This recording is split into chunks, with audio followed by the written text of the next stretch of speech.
व्रसायमाणो अव्रणीत सोमं त्रिकद्रुकेष्व पिबत्सुतस्य आसायकं मघवादत्त वज्र महन्नेनम प्रथमजा महीनाम। व्रस होते हुए इंद्रियों को वश में करने वाले ने वर्ण किया सोम का, 3 कद्रुकों में सुसंस्कृत का पान किया। आय पंचमास देने वाले धनवान ने वज्र सायक का ग्रहण किया, हनन किया अहियों में इस प्रथम उत्पन्न का। ये ऋग्वेद के प्रथम मंडल के 32वें सूक्त का तृतीय मंत्र यहाँ लिया जा रहा है। औरत गमन पूर्णतः नैतिक, धार्मिक और सुसंस्कृत ढंग से ही किया जाना उचित समझता है।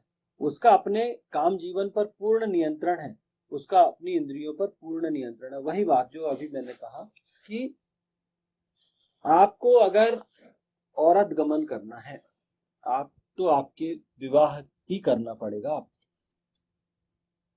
अधिकृत होना ही पड़ेगा। ईशान कहता है कि आपको पहले अधिकृत होना पड़ेगा, तब आप किसी के जीवन में प्रवेश करें, किसी लड़की के।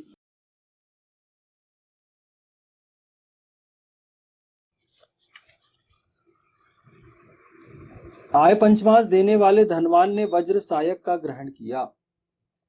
मघवा आय पंचमास देने वाले धनवान ने सायकम वज्रम वज्र सायक का आदत्त ग्रहण किया। मतलब ऐसा धनवान व्यक्ति जो कोई भी आय प्राप्त होने पर उसका 5वां भाग मानव हित, जनहित, विश्वहित हेतु दान करता है, ऐसा धनवान व्यक्ति आधुनिक अस्त्र शस्त्रों से संपन्न हो।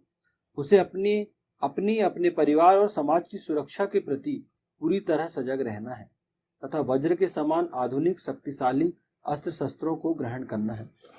यहाँ किसको बोला गया है? आय पंचमास देने वाला ऐसा धनवान व्यक्ति जो कोई भी आय प्राप्त होने पे। अब आय पंचमास क्या है? टैक्स।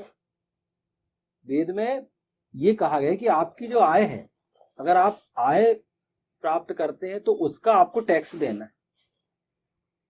आप जो भी आपका शासन में होगा आपको टैक्स देना, उसका कर देना, जिसको कर बोलते हैं ना, टैक्स, इनकम टैक्स, तो वो देना है आपको। क्यों?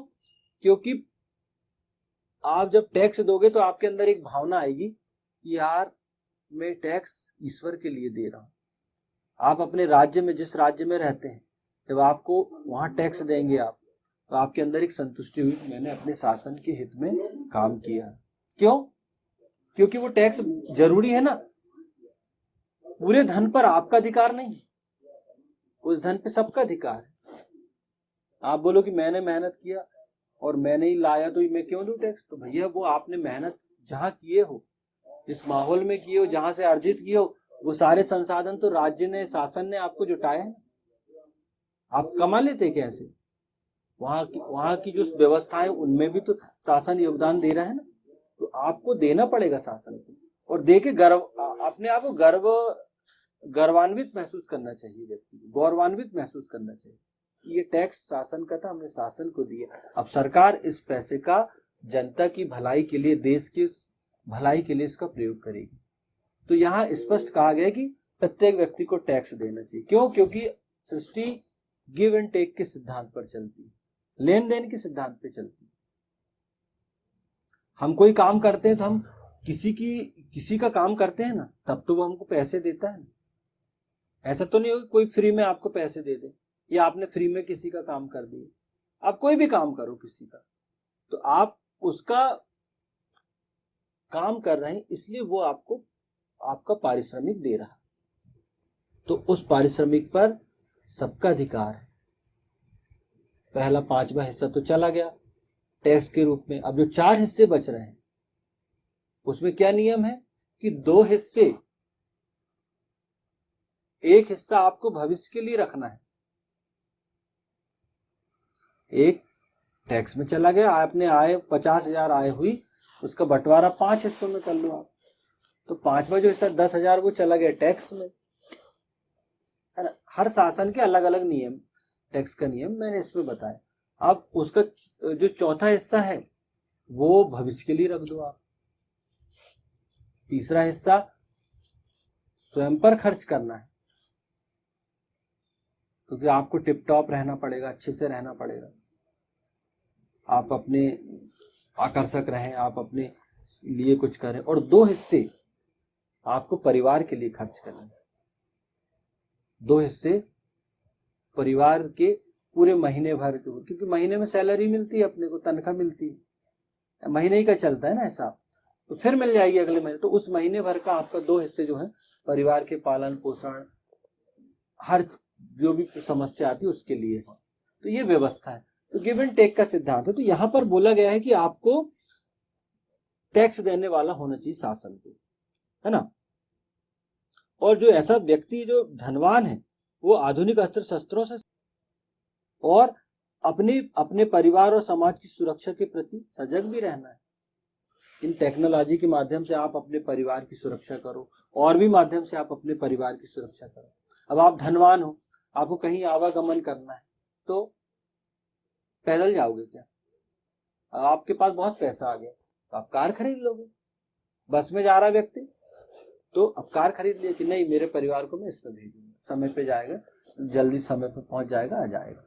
तो ये अस्त्र शस्त्र से यहाँ पर ये तात्पर्य है। और वज्र के समान आधुनिक शक्तिशाली अस्त्र शस्त्रों को ग्रहण करना। उस काल की जो उस काल के जो ज्ञान विज्ञान उसको आपको लेना है, उस पर आपको सुसज्जित होना है, और आपको शारीरिक रूप से भी सुदृढ़ होना है। यहाँ पर उससे भी तात्पर्य है कि आपको अपने सुरक्षा के हिसाब से भी आपको तैयार रहना। आपको जो समाज में चोर लुटेरे डाकू पाए जाते हैं उनसे भी आपको उनसे भी बचने के लिए, उनका मुकाबला करने के लिए भी आपको अस्त्र शस्त्रों से सुसज्जित रहना। लेकिन इसका मतलब एकदम से ये नहीं होगा कि आप बंदूक रख लिए कि बिल्कुल मार ही देना। शासन है आपके लिए, सरकार आपकी सुरक्षा करती है, लेकिन आपको अपने सुरक्षा तो करनी पड़ेगी। जैसे आज के समय सीसीटीवी का है, आपका घर मजबूत हो, आपके धनवान हो तो आप घर मजबूत हो, आपकी बाउंड्री मजबूत हो, दरवाजे मजबूत हो, खिड़कियां मजबूत हो, सीसीटीवी से लैस रहो आप, है ना। आपके पास जो मतलब आपातकाल के लिए जो जैसे आज के समय में मोबाइल नंबर है, फोन नंबर है, कि आप यहाँ कोई चोर आ गया, कोई गलत घटना हो गई तो 100 नंबर डायल करो, 112 डायल करो, तो वो नंबर है। तो इन सब से सुसज्जित रहना ये कहा गया है ऐसे व्यक्ति को कि आपको अपनी सुरक्षा का ध्यान रखना है, परिवार की, समाज की, तो आपको अस्त्र शस्त्रों से सुसज्जित होना, यहाँ पर ये कहा गया है। एक और पढ़ते हैं फिर समाप्त करते। हनन किया अहियों में इस प्रथम उत्पन्न का। हनन किया अहि नाम अहियों में एकम इस प्रथम उत्पन्न का। अहियों कुटिल सर्प की तरह व्यवहार करने वाले, अपने मन व विचारों में विषैलापन रखने वाली प्रवृत्ति के लोगों को समाज में उत्पन्न होते समय ही उनके विषैलेपन का, कुटिलता का, दुष्टत्व का हनन किया जाना आवश्यक है। जब ये प्रवृत्तियां प्रथम बार ही उत्पन्न होते समय ही समाप्त कर दी जाएं, तो इनसे होने वाले विनाश से समाज को बचाया जा सकता है। मतलब समाज में कुटिल लोग होते हैं, दुष्ट सांप की भांति, है ना, जो मन में विचारों में विषैलापन रखते हैं, समाज में अच्छे लोगों के प्रति विषैला वातावरण निर्मित करते हैं, है ना, लोगों का अच्छा नहीं देख पाते, होते हैं ना हमारे समाज में, हमारे आसपास ही होते हैं। तो उनकी कुटिलता का, कई लोग तो दुष्टता भी करने लगते हैं, कई लोग दुष्टता भी करते हैं ना, दुष्टता भी करने लगते हैं, लोगों को परेशान करने लगते हैं। तो इनका हनन करना चाहिए, इनका हनन किया जाना आवश्यक है। अब ये यहां पर किसको कहा गया? राजनायक को कहा गया। आप एक पुरुष को तो कहा ही गया है कि वो अपने स्तर पे निपटे, लेकिन शासन को भी ये ध्यान रखना चाहिए कि समाज के ऐसे जो लोग हैं जो दुष्ट प्रवृत्ति के, अगर ये कोई दुष्टता करते हैं तो इनको इतनी कड़ाई से दंडित करे कि इनकी जो दूसरे करने के विषय में सोचे ना, 10 बार सोचे, कि उनको इतना बुरा दंड दे, ये कहा गया। और पुरुषों को कहा गया, समाज के आम लोगों को कहा गया, अगर आपके आसपास भी कोई ऐसे लोग हैं तो उनको सहो मत, उनको एक ही बार में उनको समझा दो। क्योंकि अगर आपको लग रहा है कि कोई व्यक्ति दुष्ट है, दुष्टता करने का प्रयास करा तो उसको समझाने का जरूरी है, दोबारा उसकी हिम्मत नहीं हुई। आप क्या होता है, हम टाल देते हैं, अरे जाने दो ना, तो वो क्या होता है, उसकी सह बढ़ती। आप एक बार उसको रोक दीजिए, भैया आप अपने हद में रहे, सामने वाला फिर हिम्मत नहीं कर पाता। अब समाज की रक्षा हम ऐसे ही कर सकते हैं।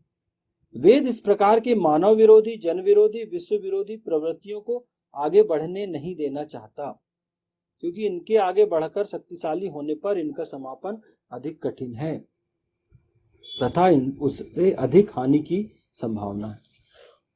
वेद जो है ऐसे मानव विरोधी, जन विरोधी, विश्व विरोधी जो प्रवृत्ति रखने वाले लोग, वेद यही कहता है कि समाज को जागृत बनो, आप जागृत बनकर ये सब कुछ करिए। वश होते हुए इंद्रियों को वश में करने वाले ने वर्ण किया सोम का 3 कद्रुकों में, सुसंस्कृत का पान किया आय पंचमास देने वाले धनवान ने वज्र सायक का ग्रहण किया, हनन किया अहियों में इस प्रथम उत्पन्न का। ओम व्रसाय माणो अव्रणीत सोमम त्रिकद्रुकेस्व पिबत सुतस्य आसायकम मघवा दत्त वज्रमहन्नेनम प्रथम जा महीनाम। ओम। वैदिक पर्सपेक्टिव के इस YouTube चैनल को सब्सक्राइब करें, वीडियो को लाइक व शेयर करें।